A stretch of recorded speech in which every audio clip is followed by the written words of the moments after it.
இயேசு கிறிஸ்துவில் அன்பு நிறைந்த சகோதரர்களே, சகோதரிகளே, மிகவும் மகிழ்ச்சிகரமான ஒரு நாளிலே உங்களை ஆண்டவர் இயேசுவினுடைய வார்த்தைகளுடன் சந்திக்கின்றேன். உங்கள் எல்லாருக்கும் ஆண்டவர் இயேசுவினுடைய பிறப்பின் வாழ்த்துக்களும் பாலகன் இயேசு கொண்டு வந்த ஆசீர்வாதங்களும் நிறைவாக கிடைக்க வேண்டும் என்று உங்களை வாழ்த்துகின்றேன். உங்களுக்காக ஜெபிக்கின்றேன். அமைதியான ஒரு இரவு, பாலன் பிறந்த இரவு. அந்த இரவு எங்கள் எல்லோருக்கும் ஒளியை தருகின்றது, வாழ்க்கையில் நிறைவை தருகின்றது. இந்த வருடம் நாங்கள் கொண்டாடுகின்ற நத்தார் பண்டிகையானது ஒரு வித்தியாசமான சூழ்நிலையில் கொண்டாடப்படுகின்ற ஒரு நிகழ்வாக இருக்கின்றது. பல ஆண்டுகளாக எதிர்பார்த்திராத ஒரு இயற்கை அனர்த்தம் எங்கள் எல்லாரையும் உருட்டி போட்ட பின்பு இப்பொழுது நாங்கள் உண்மையிலேயே ஒரு விதமான மகிழ்ச்சியுடன், அதைவிட மேலாக ஒரு நம்பிக்கையுடன் இந்த திருநாளை கொண்டாடுகின்றோம். 1956 ஆண்டு ஜெஸ்டர் ஹாரிஸ்டன் என்கின்ற ஒரு நடிகன், எழுத்தாளன், இசையமைப்பாளன் அன்று பிரபல்யமாக இருந்த பொனியன் இசைக்குழுவுடன் சேர்ந்து அழகான ஒரு பாடலை உருவாக்கினார். மேரிஸ் லிட்டில் சைல்ட் என்கின்ற பாடல். அந்த பாடலின் இடையிலே அவர் ஒரு வார்த்தையை பயன்படுத்துகின்றார். Man will live forevermore because of Christmas Day. மனிதன் என்றுமே மகிழ்ச்சியுடன் இனி வாழுவான், ஏனென்றால் நத்தார் என்று ஒரு நாள் உருவானது. உண்மைதான் அன்பான சகோதரங்களே, இந்த நத்தார் தினமானது மனித வாழ்க்கைக்கு நம்பிக்கையை தருகின்றது, மனித வாழ்க்கைக்கு ஒளியை ஏற்றுகின்றது. புனித யோவான் நற்செய்தியாளர் தன்னுடைய முதல் அதிகாரத்திலேயே இப்படி சொல்லுகின்றார். ஆண்டவர் இயேசு பரமபிதாவுடன் சமநிலையில் இருக்கின்றார். வார்த்தை ஆண்டவருடன் இருந்தார். அந்த வார்த்தை வழியாகவே இந்த உலகம் முழுவதும் படைக்கப்பட்டது. அந்த வார்த்தையின் வல்லமையை பற்றி சொல்லுகின்றார், வார்த்தையின் மேன்மையை பற்றி சொல்லுகின்றார். ஆண்டவருடன் சமநிலையில் இருந்த அந்த வார்த்தையின் வழியாக இந்த உலகம் படைக்கப்பட்டது.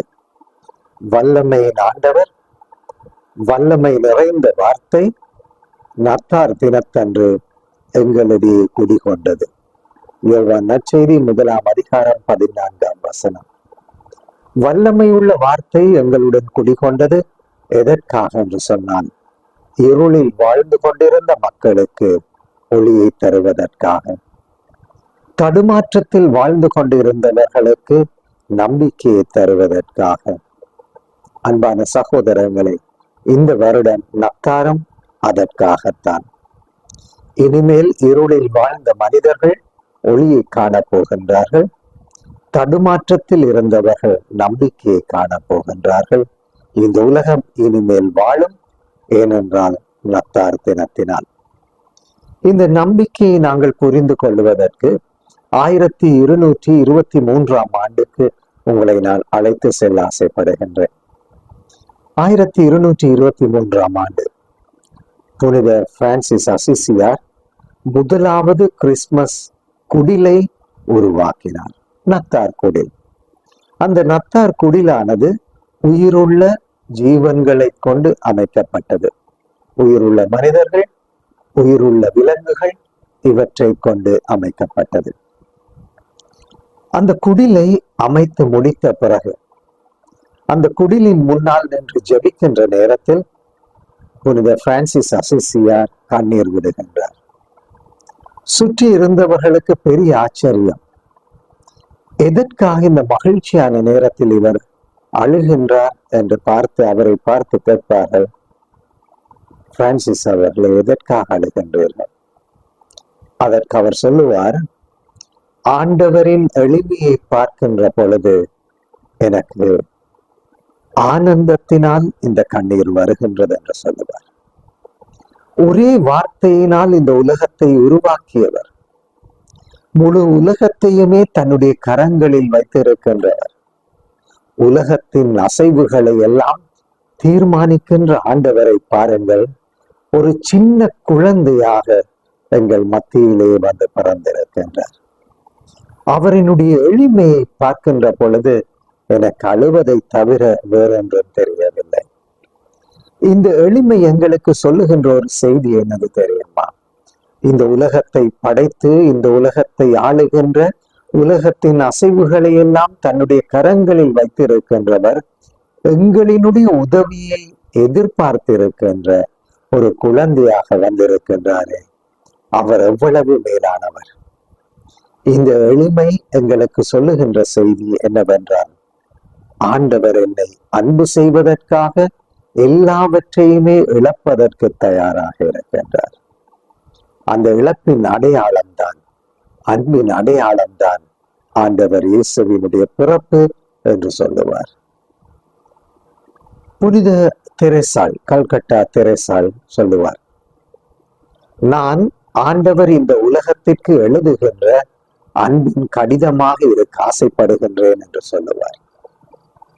உண்மைதான் அன்பான சகோதரங்களே. இந்த நத்தார் தினம் எங்களுக்கு சொல்லுகின்ற செய்தி என்ன தெரியுமா?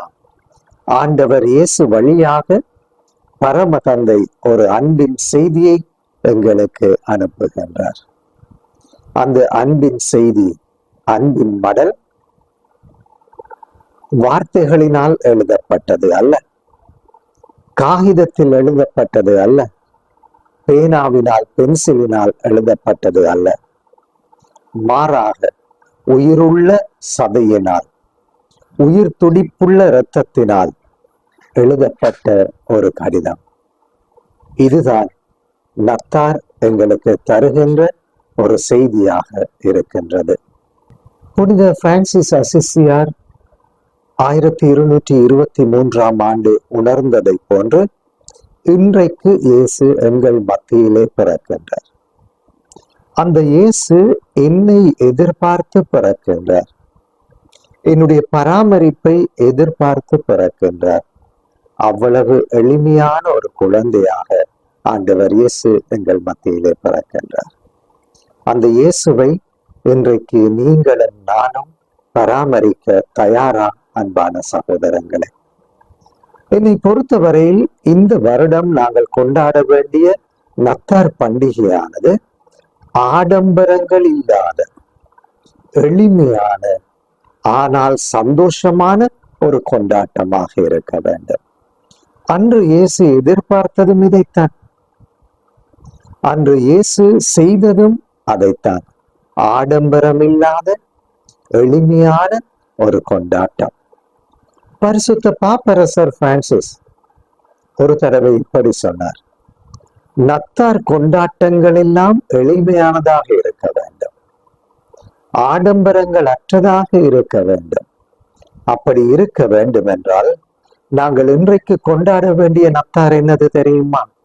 2000 ஆண்டுக்கு முன்னர் நடைபெற்ற பிறப்பை நினைவு கூறுவதாக மட்டும் இல்லாமல், இன்னொரு வார்த்தையில் சொல்லுவதென்றால் பெத்லஹேமில் நடந்த அந்த பிறப்பை கொண்டாடுவதாக இல்லாமல், இன்றைக்கு என்னுடைய உள்ளத்தில் பிறக்கின்ற இயேசுவை நான் கொண்டாடுகின்ற ஒரு கொண்டாட்டமாக அது இருக்க வேண்டும். அப்பொழுதுதான் இந்த நத்தாரானது உண்மையிலேயே ஒரு கொண்டாட்டமாக இருக்கும். அன்பான சகோதரர்களே, இன்னொரு வார்த்தையில் சொல்லுவதாக இருந்தால், திரும்பவும் பரிசுத்த பாப்பரசர் பிரான்சிஸினுடைய வார்த்தையில் சொல்லுவதாக இருந்தால், அன்று ஆண்டவர் தேர்ந்தெடுத்த கொண்டாட்டம் எது தெரியுமா? அவர் புறக்கணித்த மக்களின் மத்தியிலே அவர் பிறந்ததுதான். அதே போன்று என்னை புறக்கணிக்கின்ற மனிதர்களுக்குள் நான் பிறக்க வேண்டும். அது நடக்க வேண்டும் என்றால் என்னுடன் கோபமாக இருக்கின்றவர்கள் வாழ்க்கையில் நான் பிறக்க வேண்டும். அவர்களுக்கு அன்பை கொடுக்கின்றவனாக நான் மாற வேண்டும். அவர்களை ஏற்றுக்கொள்ளுகின்றவனாக நான் மாற வேண்டும். அப்படியான ஒரு நத்தார் கொண்டாட்டத்தை தான் ஆண்டவர் இயேசு இன்றைக்கு என்னிடமும் உங்களிடமும் எதிர்பார்க்கின்றார். அன்பான சகோதரங்களே, பல வேளைகளிலே நத்தார் கொண்டாட்டங்கள் ஆடம்பரமாக இருக்கின்றன. இயேசுவின் பிறப்பின் அனுபவமாக அவை எங்களுக்கு இருப்பதில்லை. ஆகவே இந்த வருடத்து நத்தார் கொண்டாட்டத்தை நாங்கள் அந்த வழியிலே கொண்டாடுவோம். புனித மத்தேயு, புனித லூக்கா இவர்கள் சொல்லுவார்கள், ஏழைகளுக்கு ஆண்டவரின் பிறப்பின் செய்தி சென்றடைய வேண்டும். துன்பப்படுகின்றவர்களுக்கு ஆண்டவரின் பிறப்பின் செய்தி சென்றடைய வேண்டும். அப்பொழுதுதான் அந்த நத்தார் உண்மையிலேயே ஒரு நத்தாராக இருக்கும் என்று அவர் சொல்லுகின்றார். இந்த வருடம் எங்களுடைய கொண்டாட்டம் ஏழை எளியவர்கள், துன்புறுகின்றவர்கள், கஷ்டப்படுகின்றவர்களுக்கு மகிழ்ச்சியை தருவதாக அமைந்தால் அதுதான் உண்மையான நத்தார் கொண்டாட்டம். அன்பான சகோதரங்களே, அப்படியான ஒரு நத்தாரை இந்த வருடம் நாங்கள் கொண்டாடுவோம். அப்பொழுது ஆண்டவர் இயேசுவினுடைய பிறப்பினால் இந்த உலகம் மகிழும், இந்த உலகம் வாழும். உங்கள் எல்லாருக்கும் என்னுடைய அன்பான நத்தார் கொண்டாட்டத்தின் நல்வாழ்த்துக்கள். ஆண்டவர் இயேசு உங்களை ஆசீர்வதிக்கட்டும்.